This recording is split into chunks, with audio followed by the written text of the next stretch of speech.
തിന്മ നനയ്ക്കുന്നവരുടെ ഹൃദയം കുടിലമാണ്, നന്മ നനയ്ക്കുന്നവർ സന്തോഷം അനുഭവിക്കുന്നതാണ്. നമ്മുടെ ഹൃദയത്തിൽ നമ്മൾ എന്ത് അനുഭവമാണ് ഉണ്ടാവണത് എന്ന് നമ്മൾ ഒന്ന് ചിന്തിച്ചു നോക്കണം. നമ്മുടെ ഹൃദയത്തിൽ നിന്ന് നമ്മൾ സന്തോഷം അനുഭവിക്കുന്നവരാണ്, അതോ നമ്മുടെ ഹൃദയത്തിൽ നിന്ന് നമ്മൾ നിരന്തരം ഇങ്ങനെ അസ്വസ്ഥതകൾ, അയാളെ കുറിച്ച് ചിന്തിക്കുമ്പോൾ ഭയങ്കര അസ്വസ്ഥത, അങ്ങനെ അനുഭവിക്കുന്നവരാണോ?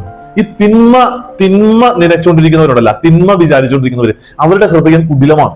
അവർക്ക് എന്ത് കണ്ടാലും തിന്മയെ കാണാൻ പറ്റുള്ളൂ.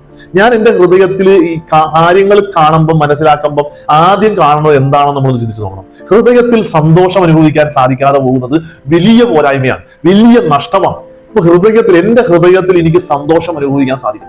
എനിക്ക് സന്തോഷിക്കാൻ സാധിക്കുക എന്ന് പറയുന്നത് ഞാനത് ഹൃദയത്തിൽ അനുഭവിക്കുന്നതാണ്.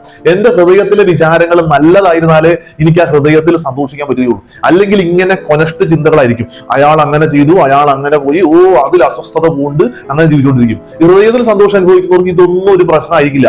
അവരിങ്ങനെ സന്തോഷിച്ച് ജീവിക്കും. ഞാൻ ഇതിൽ ഏതാണ് എന്നൊന്ന് ചിന്തിച്ചു നോക്കണം. ഹൃദയത്തിൽ ഇങ്ങനെ കൊനഷ്ടും കുശുമ്പും വെച്ച് അസ്വസ്ഥപ്പെട്ട് മുമ്പോട്ട് പോകുന്ന ആളാണ്, അത് ആ ഹൃദയത്തിൽ സന്തോഷം അനുഭവിക്കുന്ന ആളാണ്.